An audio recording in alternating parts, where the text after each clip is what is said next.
Dr. Ethan Reed squinted at the blinking lights above him, trying to differentiate pepperoni from mushrooms on the ship's holographic display menu. He frowned, opting for neither, and jabbed at Mystery Delight 4 with a sigh. The display flickered out as the bland voice of the onboard AI, named Jax for reasons unbeknownst to Ethan, dryly noted, "Food choice accepted. Nutritional profile unimportant." Ethan's situation had become something of a curiosity amidst the crew of the SS Horizon, a multifaceted team of human and alien specialists journeying through the galaxy on a research expedition. His sudden malaise, characterized by bouts of lethargy and uncharacteristic apathy, puzzled both human and Juran engineers alike. To make matters worse, the galaxy's best medical minds, representing over 300 planets, had thrown their data-laden appendages into the air, admitting defeat in diagnosing the Earth-born anomaly known as Dr. Ethan Reed. They dubbed the file, somewhat dramatically, the terminal tedium. In contrast to Ethan's listless routine, the ship bustled with activity. The Divisanium-infused walls echoed the light tapping of Sulo, the Juran pediatrician known for her chirpy disposition and an endearing misunderstanding of human culture. Her wide, emerald eyes blinked twice as her antennae quivered in what Ethan had come to recognize as curiosity. "Dr. Reed," she called out, her unusual emphasis on earthling words ever so slightly misplaced. "Your mood has not lifted. Do you require another enzyme infusion?" Ethan managed a weak smile. He appreciated her concern, even if her idea of a pick-me-up was a series of biochemical cocktails that left him queasy for entire cycles. "No need for another cocktail, Sulo. I just—" He trailed off, staring out the porthole at the endless sea of stars. She tilted her head, her exoskeleton barely audibly moving with the shift. "Explain, please." He pondered for a moment, knowing that her request for emotional clarity was sincere. Imagine waking up and feeling like the universe's potential greatest nap beckons you every moment of your waking life. Her antennae stood at attention, an indication of understanding or at least acceptance. While the Jurans had a 12-phase sleep cycle, they often mistook Earth's caffeine culture as a frivolous quirk rather than an essential part of the human design.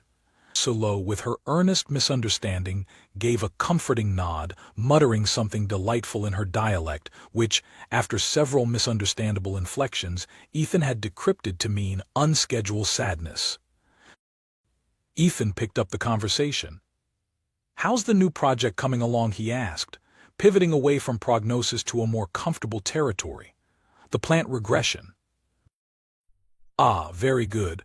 We've deduced that the red Flora Gloriosa does not actually possess the ability to mourn its fallen leaves." A smile crested her features, the sight purely comical to anyone unused to Azuran's uplifted mandibles. "You don't say," Ethan replied with genuine amusement, shaking his head at his companion's earnest delight. These small exchanges with Sulo were refreshing in their simplicity, even when surrounded by otherwise complicated constant recalibrations of extraterrestrial issues. Still, there was an undercurrent of known tension threading each system on board the Horizon. The ship hummed with quiet resolve to overcome the real reason they were on the voyage, a mysterious spatial anomaly, dubbed the Noldric Rift, threatening to unravel the delicate fabric of their explored universe. "Do you ever feel like maybe you missed something, Sulo?" Sulo's response was swift, antennae weaving intricate patterns. "Missing is merely misplaced understanding, sometimes even a nest-topping mistake in recording." Before Ethan could reply with witty reflection, the door swished open at that very moment, revealing Myra, the ship's no-nonsense captain who started all mornings with an exacting regimen and finished with a swift debrief. Her eyebrows were often furrowed in mild, respectable alarm. "Ethan," she stated, short and necessary, "Command wants you on the bridge." Startled by the sudden call, any remaining cobwebs of malaise whisked away. Mutely he nodded at both women, gingerly stood, and followed Myra. The command deck was a short walk but passed through several sectors humming with the vibrancy of life aboard the Horizon. The narrow halls echoed with sounds of various biological functions and operations, all designed to preserve a delicate balance of ship-wide sanity. The bridge buzzed with controlled intensity. Ethan scanned the room, noting the varying degrees of concentration from human and alien crew members at various terminals. The biosonography station, perched beside topological solar models, presented a glowing map of the rift's surrounding sectors. Martin Robles, the ship's socio-cultural analyst known for his dry wit, shot Ethan a salute from across the bridge. "Hey E, did you know worms breathe through their skin?" he casually commented, reminding Ethan of the odd factoids Martin was known for spilling at inappropriate times. Fun way to think about the universe's ventilation problems, don't you think? Ethan chuckled despite himself, the corner of his lips just barely twitching upwards. Myra cleared her throat, steering the focus back to the immediate. "Ethan, we have a situation. Noldric energy readings have spiked again in the rift. We need your insight on potential human biological adaptations to its influence." Without missing a beat, Ethan turned to the console, the familiar feel of smooth surfaces and dynamic interfaces settling him into a different kind of focus. He started analyzing data, aware of the collective presence around him but drained by the strange lethargy that still clung to him. Figures danced across the screens, a kaleidoscope of spectra and vibrating nodes defining the anomaly's current state. As he concentrated, his throat went dry, a bothersome raspy reminder of his ongoing malaise. "Do we have any common stimulants on hand?" He felt ridiculous asking for something so mundane amid cosmic peril. Amidst the controlled chaos, the unlikeliest of things appeared: a transparent cup filled with opaque liquid coming into view. The complexities of the human nutritional footnote had garnered Myra's attention earlier, to Ethan's surprise. "Coffee, Ethan. Thought it might make you more comfortable with the shift ahead," she said, offering an amused, lopsided glance. His spirit lifted almost imperceptibly as he reached for the cup, the aroma as comforting and familiar as an Earth sunset. With each sip, the world seemed sharper, clearer, the once overwhelmingly sluggish universe now somehow lighter. He wasn't sure if the rift might unravel or expand the known galaxy, but something as simple as a cup of coffee became his improbable conduit of resilience. Lights blinked, numbers turned into possibilities, and Ethan, forever grateful for simple pleasures and allies that conceived the subtle restorations of being, felt an onset of renewed determination. Because sometimes the grand complexities of a universe entangled in possible destruction couldn't hold a candle to the simplicity of the human condition, at least, not when it came with the invigorating promise of just one more good cup of coffee. The hushed tones on the bridge of the SS Horizon shifted as the buzz of Ethan's renewed focus sharpened. The aroma of coffee still lingered, trailing purpose through his neural pathways like a revitalizing comet. Each data blip on the interface before him sang with renewed clarity, turning the tumultuous universe into solvable puzzles. As Ethan scanned the ever-shifting patterns of the Noldric rift energy, another image flickered to life. It depicted hypothetical biological imprints of those exposed to the rift's vicinity. To outsiders, it may as well have been abstract art, but to Ethan, it was a tantalizing probability waiting to unfold into certainty. Captain Myra had discontinued her usual post at the bridge's center and moved closer to Ethan's station. Her presence, calming and steadfast, was as much a part of the ship's fabric as any physical component. "Ideas?" she queried, though not unkindly, her voice a blend of commandship and camaraderie. He took another fortifying sip, allowing the liquid warmth to bolster more than just his flagging energy levels. "I'm thinking about adaptation," he began, his voice slow but assured. "The human body is remarkably good at acclimating to different environments, pressures. What if—" He paused, drawing connections in the air with his fingertips, as if weaving invisible threads between thoughts. "What if we treat it like high-altitude acclimatization? Gradual exposure." His assertion hung amidst a sea of attentive observers. Discussions of acclimation typically skirted the boundary of medical conventionality, especially under such cosmically divergent conditions, but an emboldened Ethan pressed forward. "It sounds risky," Myra acknowledged with a tempered nod, probing the implications. "True," Ethan continued, invigorated, "but calculated risk might mitigate the rift's impact," or even his voice rising with the thrill of hypothesis, reveal where potential lies for humans or any species to safely interface with the anomaly. Around them, crew members straightened, their prior task focus temporarily diverted by the promising expanse of innovative conjecture. The notion wasn't without precedent.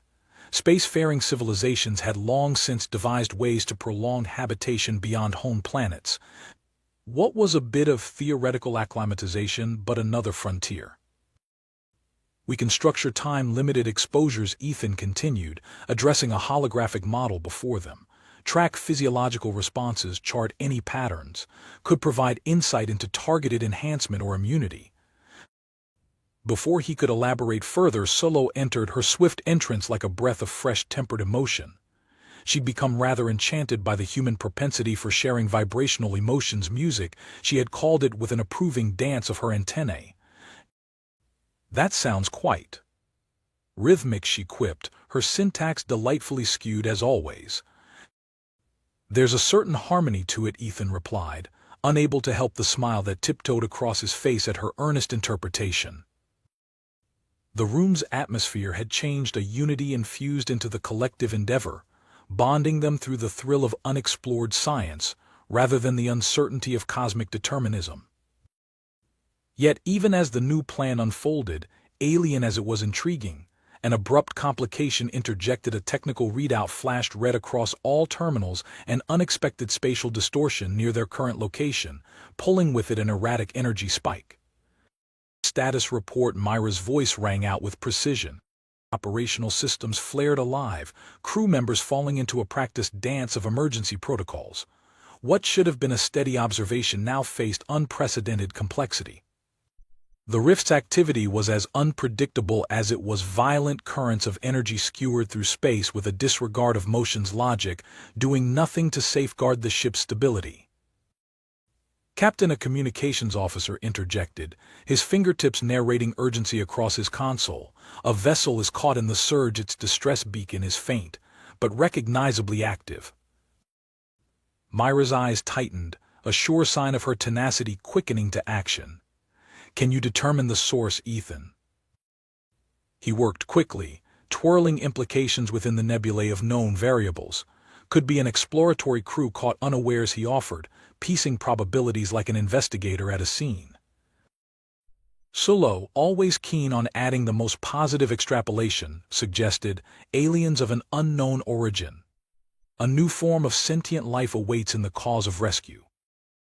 Whether naive or infinitely wise, her perspective made Ethan chuckle, despite the backdrop of alarms, a much-needed dissonance against imminent threat. Understanding settled amidst them, feeling more like an instinctual nod than spoken words. Immediate action became the common goal as a team impromptu synchronized, all individual expertise locked on one singular edict: rescue whomever was lost amidst the spiraling energy. Navigating the horizon took precision, each micro-adjustment accounting for the energy's capricious pull. The sequence moved like a vast celestial chess game, understanding positioning versus the rift's turbulent gusts. The ship's viewfinders focused, drawing clearer images of the distressed vessel, an unfamiliar construction but undeniably organic in origin, its silhouette twinning the curling waves of the tumultuous space around it. Prepare for docking. Myra's voice was an anchor, ensure environmental stabilization upon contact. As they closed in, Ethan's breath caught at the sight of the alien craft's surface. It pulsated, luminous contours spread like the petals of an immense flower, ethereal cascades of shimmering hues drifting across his vision. He turned to Solo. Looks like something born of nature itself. A new QPI blossom. Solo's voice rose with astonishment, her in-depth repertoire of cosmic fauna expanding in real time. Rare, endangered, surviving amongst starlight and secret. Their imaginations intertwined with tangible purpose as connection systems engaged and latched onto the distant craft's outer tendrils. Energy readings settled but lingered with mulish potential, a compromise between chaos and carefully cultivated calm.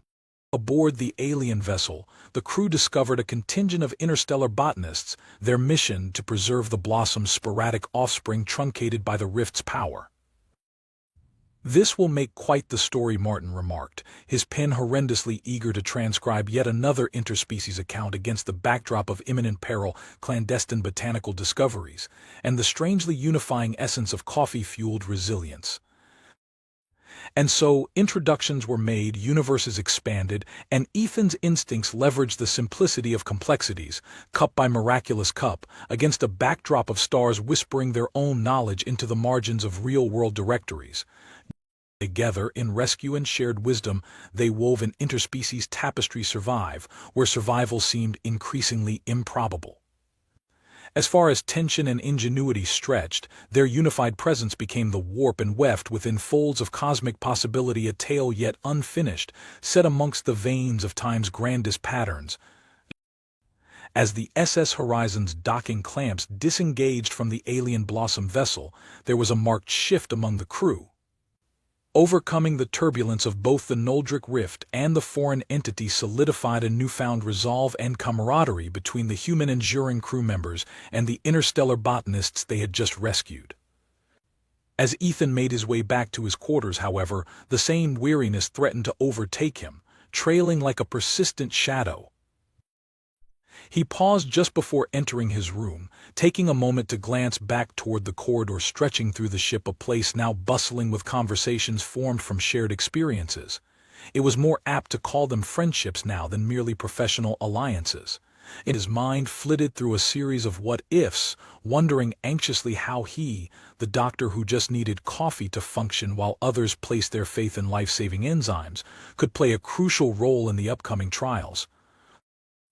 It was amidst this reflection that a notification blinked into life on the wall console within his quarters.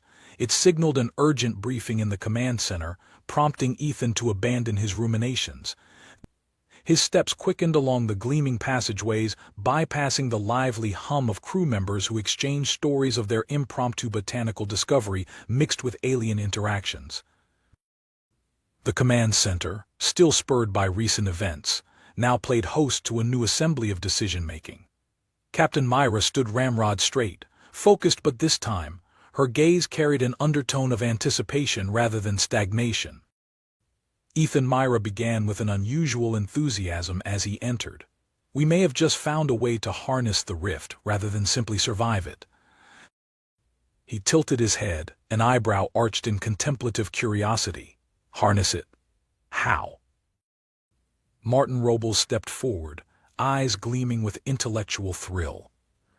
"The rift's signature isn't just anomalous, it's transformative. We have reason to believe through new data, thanks to the Blossom's biological integration, that its energy can catalyze an advanced state of consciousness, or in simpler terms, superconsciousness."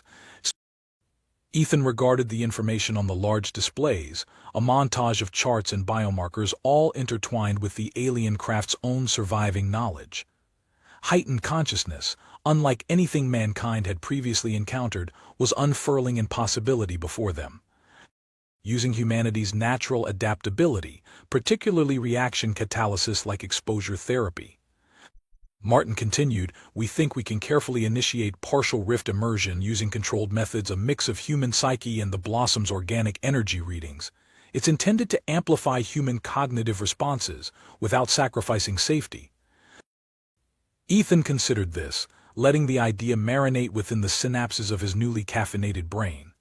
The revelation altered paths from mere survival to the possible evolution of human capacities, both in mind and exploration capability. And how do we avoid going the way of earlier anomalies? All prior experiments with unknown energies have been unstable. His voice measured. He recalled volumes of cosmic history marred by heedless ambition. "This time," interjected Captain Myra confidently, "we'll start with those who know the stakes well. We'll need volunteers, monitored exposure, and shared learnings. No individual risk.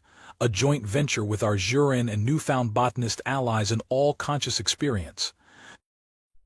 The theory was not without its audacity, yet the unified effort began to echo throughout the ship as Ethan took his reprised role of medical lead for this new, unprecedented phase. An undercurrent of urgency moved amongst the crew, a realization of shared evolution, but also a need to act before the rift's window of opportunity shifted permanently closed. "When do we start trials?" Ethan asked, anticipation steadily weighing against caution. "Today," Myra replied, her voice layered with an inscrutable tone of authority and eagerness. "We need you with us on this one, Ethan. This means everything for the future of interstellar exploration." The crew's energy became palpable, minds sparking with potential just as the Noldric Rift itself pulsed against the backdrop of distant stars, each throb a reminder of their temporal dance with destiny. Across the vessel, preparations escalated under an atmosphere pulsing with imaginative fervor. The gateway to the bridge, with its faux rustling transparency to various labs, felt positively visceral in its purpose. Ethan, alongside Solo and Martin, spearheaded the interspecies introduction toward the bio-conscious acclimation. What might have once seemed reckless was now the summation of disparate expertise, harmonizing in a symphony of science and spirited cooperation.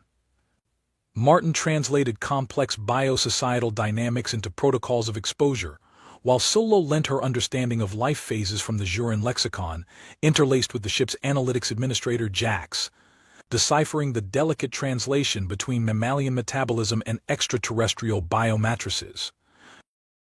The first echoes of warning hummed distantly as Data captured the rift's looming retreat. Its full power, importantly distinct from its perturbations, presaged an uncommon opportunity, potentially catalyzed for good. In the medical bay, the fragrance of cardamom steeped from Solo's own version of welcoming gestures to the alien botanists, now modulating biotic responses. Laughter erupted from physiological contrasts, Solo's music box interpretation against the blossom's own vibrational stories. Spirits bolstered the team, Ethan among them, invigorated by the planetary vibrancy of hope made physical. And so trial absorption commenced, tethered to safeguards and core sampling threads. The Rift energy-infused stations decoding Cosmos sent data sets, with a frayed digital keyboard in black and teal initiating the transformation. Ethan stood amidst scientists of myriad forms, onlookers transitioning to participants.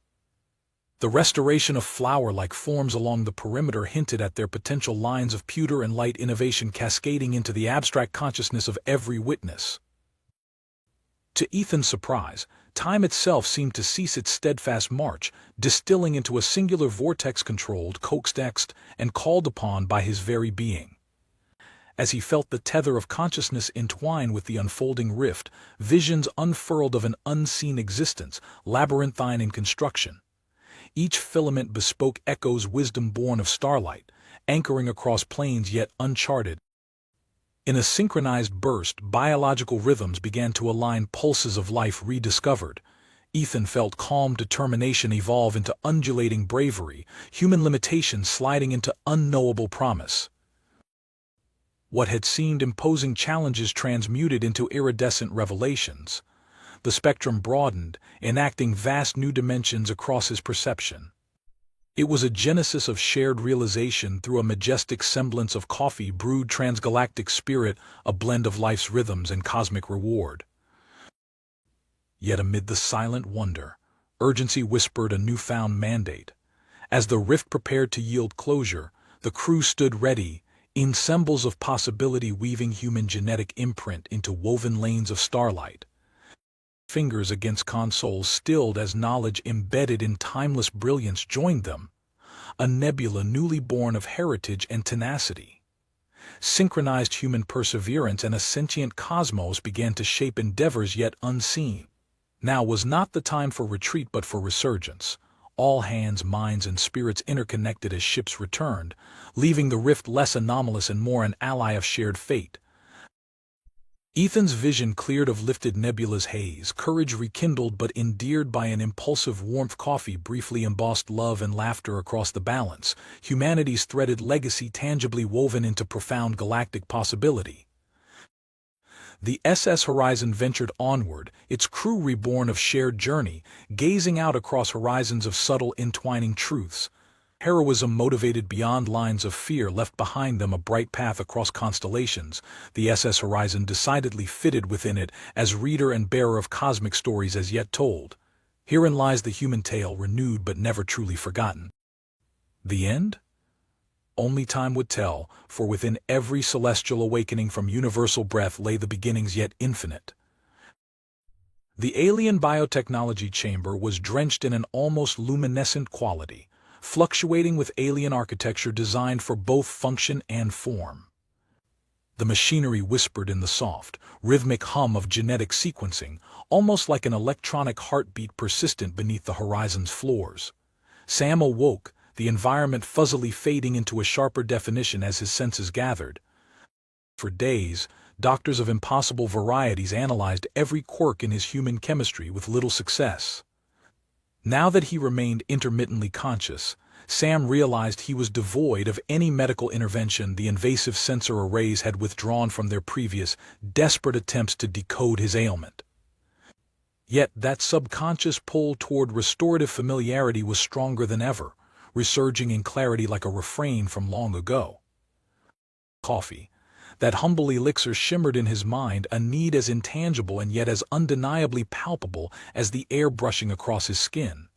How had it become so overlooked amidst the realm of complexities and extraterrestrial high science?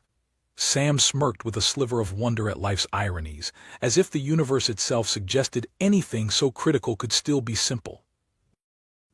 The thought circled back to Lila, the ever-inquisitive junior technician. Her fascination was an anchor amidst the sea of unknowns weaving itself around the human condition that so captivated her attention span. With every tale Sam recounted, whether highlighting the mundane joy of Earth mornings or musings on the quirks of social coffee integrations, he bridged a gap between species. For her, the wider lens of humanity expanded her enduring curiosities further into a cultural connection. Even as understanding between them lapped gently at the boundaries of language and logic, it created something more tangible, kinship translated through gesture, laughter, and shared tales.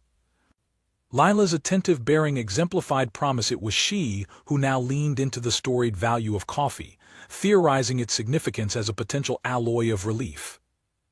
Sam's earnest reflection on earthly comforts guided her to a pivotal realization. Now the room hushed in anticipation, aided by the absence of the congested discourse among senior physicians who had, momentarily at least, suspended their futile contest over medical esoterica. It was the opportunity she'd quietly awaited, the moment of solitude perfect for a delicate experiment. Lila began, her voice ethereal in nature yet grounded with purpose. Her slender form emerged from the periphery, an unusual sight against the glint of futuristic implements. I believe there's a path linked to your earthly penchant for this. Coffee. His focus sharpened, tuning to her intent. How's that? He croaked, a hoarse kindness lining his inquiry. Her bioluminescent eyes flared with empathetic understanding, a magnetism forged through shared experience, through sensory alignment. Your discourse emphasized this: how the brew's aroma, its warmth, impacts mind, body, and beyond organic constitution. Her fingers twirled around an apparatus softly purring beside her, a contraption newly adapted under her watchful eye. I synthesized an analog sample. While precise components elude us without direct Earth equivalents, emulated properties can initiate your requisite triggers, catalyst for the mental integration you always imply. There was genius in her simplicity, trial being the cornerstone of every great leap. Sam's throat tightened, not just from anticipation but from the novelty of trusting what transcended basic understanding. Why, he finally asked. Because, she replied, her demeanor imbued with candid fervor. Sometimes the soul speaks what the senses cannot. Your tradition, wrapped in the essence of its presence, if honored, it may open gateways our tools cannot. Adjusting controls, Lila released infinitesimal vapors into the enclosed space. Instantly, an aromatic overtone swept through the chamber, a near replica of freshly ground earth beans, albeit ethereal in its texture. Sam inhaled deeply, extending himself into the experience with trepidation but also graceful acceptance. The illusion was breathtaking. The vapor threaded along his consciousness, piecing together lost facets of his being. Remembrances unfolded, sensation of chairs scraped carelessly along cafe floors, warmth spiraling into memory's depths like practiced breath. However synthetic, it pried open the heavy curtain stifling his state, lightening the realm in which he floundered. One by one, neurons seemed to awaken, and the universal language whispered psalms of reconnection. Careful intuition guided their confluence as individual moments blossomed into an extended tapestry, a peculiar juncture where past and potential coalesced with living authenticity. He felt alive, fully. Lila watched intently, following his subtle transitions with practiced vigilance. Her hypothesis, seeded by charm yet reinforced by sound principle, seemed to unfurl truth derived from empathy, a rarity within meticulous experimentality. Sam's renewed vitality reflected the symmetry arising between ancient knowledge and emergent cooperation. Moments stretched into eternity before Sam exhaled a softer presence into the room, suspended lightly between laughter and wonder. "Well, there's something," he declared, the idiomatic cadence of gratitude woven within his tone. Lila's response transcended culture, it mirrored a pact. "Sometimes simplicity reveals magic," she mused with wisdom that belied age. Even across stars. They shared a mutual warmth, a bridge, perception lifting even the heaviest doubts away from both, transformed against their cosmopolitan odyssey. Yet amidst this reconciliation, the ship stirred with renewed purpose. Elsewhere, Dr. Zarn, the once skeptical medical lead, strode into the chamber with cautious wonder, unable to ignore the emerging science heralded by Lila's seemingly modest resolution. "Lila," Zarn exclaimed, regarding the events before him with altered prominence. His eyes traced the room's evolving dynamics, their synergy resonating far beyond mere implication as Sam engaged with newfound poignancy, evoking the intrinsic human condition. How? What catalyzed this transformation? "Insight and authenticity," Lila replied, grounding the concept with truth's unfettered simplicity. Amidst the aftermath, Sam felt light, filled to his contemplative brim with conviction yet tempered by humility. As uncertain pathways crystallized into possibility, they marked the summit not just of survival but of collaborative evolution. A quiet triumph tuned their shared awareness, a certainty which negated only demise.